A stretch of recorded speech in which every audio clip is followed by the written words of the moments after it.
Что ты думаешь по поводу того, что тебя сместили внезапно с первой строчки pound for pound? Ну это маркетинг. Они делают это специально, чтобы разогреть этот бой. Ну, у людей уже есть интерес к этому. Значит, они делают правильно, и мы будем бороться за первое место в рейтинге.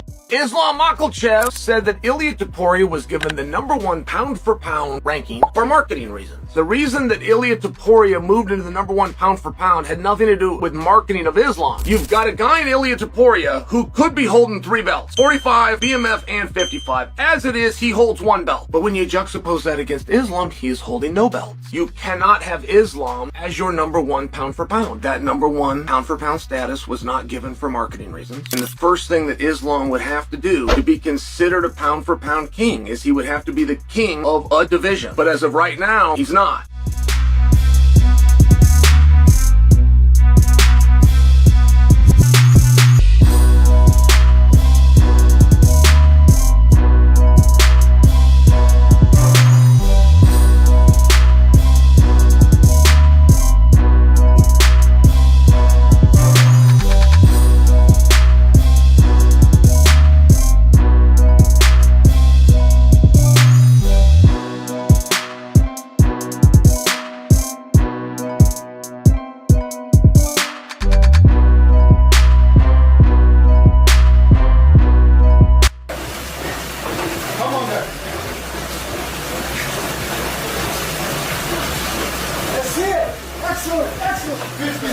Come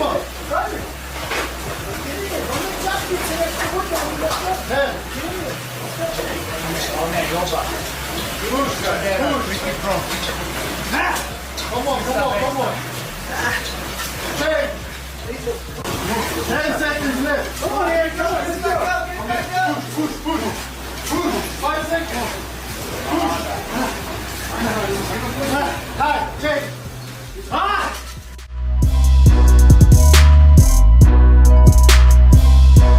Millions is not enough. Billions is enough. I heard that your family and that your family's money comes a bit from construction, or did you guys just build entire cities? No, my father just in construction and he does like nothing like people think like he's a billionaire. Okay, he just invests well. Yeah, he's just a smart, hard worker. Maybe if I was a billionaire, maybe I wouldn't fight. Did he grapple or anything? Did he wrestle? No, he grew up in the village and he had the dream always to wrestle or to have a keys and they could go to the different sport and wrestle.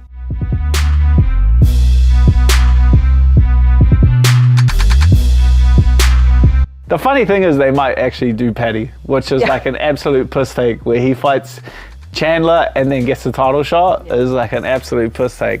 But who cares at the end of the day? Like, he's not going to hold the belt for very long. Like, and also, if you're in Ilia's shoes, like, logically he should be fighting Arman, but he's not going to because Arman's a really tough fighter. And if I'm sitting there with the title and I'm getting pay-per-view points and I have to fight Arman Sarukian, Justin Gaethje, or Paddy Pimblett, well, I would take the hardest guy. But if you're smart, all right, you take Paddy Pimblett. You're going to get the most money because there's a lot of animosity. You're going to get the most money and the worst fighter. So it's like a win-win situation for Ilia.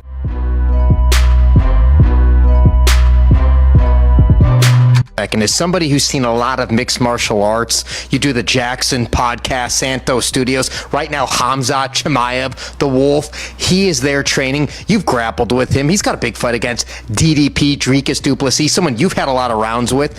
After feeling both those men, how does that fight play out? We'll see how it plays out. No, I think Khamzat is very good at wrestling. He's very good on the ground. He's very good at pressure. The longevity of the fight, it hasn't been his best approach. So you see with Usman, you see with Gilbert, tough test. I put a lot of rounds in with GDP, and he don't go away. So unless he gets to him early, it's gonna be tough late.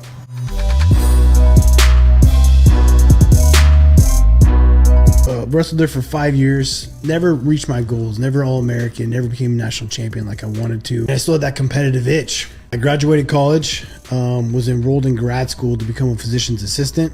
Went to a summer school to do like a prereq to get into school, and it was like chemistry. And I was like, yo, this. I stayed in school for 5 years. I don't know if I want to go to school any longer. Our assistant wrestling coach was like, hey man, I think you'd be good at fighting. I was like, I still want to compete. So I dropped out of school, packed my truck up and moved to Sacramento and said, fuck it, give myself a year. If I'm any good at the sport, I'll stick with it. If not, I can always go back to school.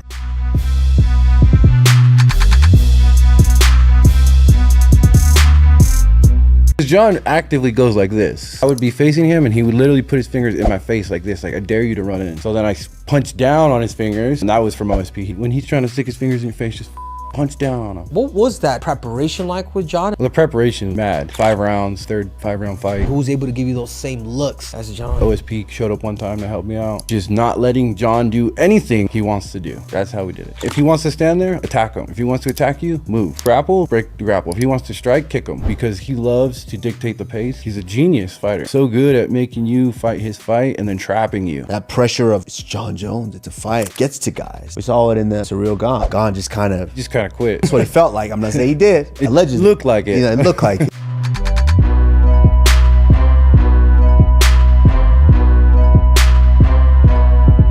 It's your favorite time of the week again. Time for the only segment in boxing that gives you the facts and makes you laugh. It's Clapback Thursdays. So it was reported last week that the TKO group is attempting to amend the Muhammad Ali Act, and the writing is on the wall. Fighters beware. The Ali Act was put into place back in 2000 to protect fighters by assuring them financial transparency, contract fairness, protecting them from other conflicts of interest, etc., etc. AKA, it protects fighters from being taken advantage of. In the 5th, my ass goes down. And now, of course, as TKO prepares to enter the boxing space, the first thing they want to do is change this act and leave fighters vulnerable. TKO needs this to change so they can implement the exact same unethical business tactics in boxing. It's strictly business.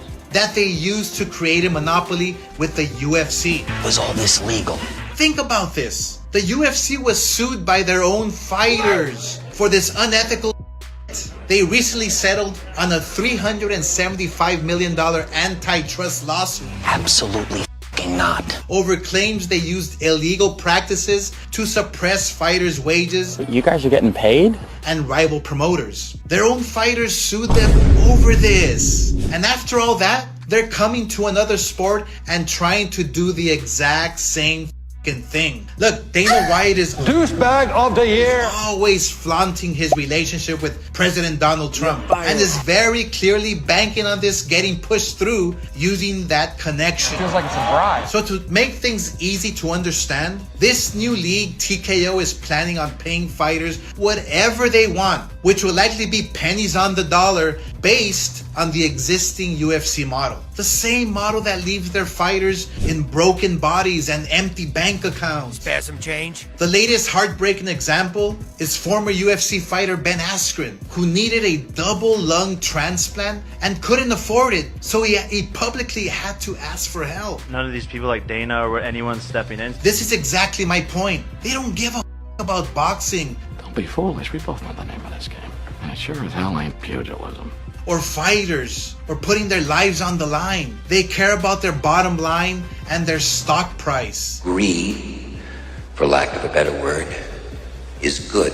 Scumbags will always be scumbags, and every move they make is so predictable. You're predictable.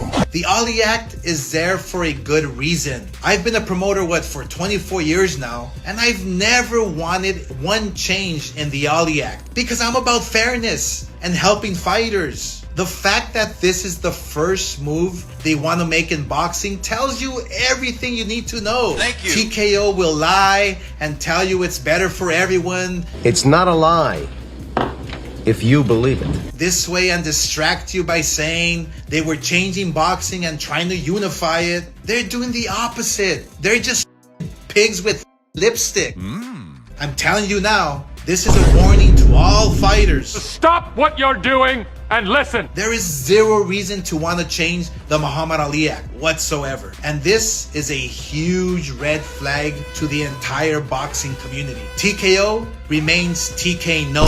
And remember folks, you're never a hater if you only speak the facts.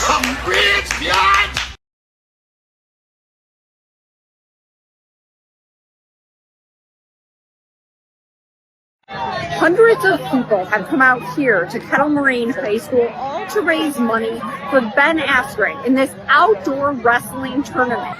Ben was an Olympics wrestler, but he's also a mentor, a coach, and a friend to so many people, especially within the wrestling community. Among the things that they're auctioning off here tonight to raise money for Ben is an item that his friends call just unthinkable.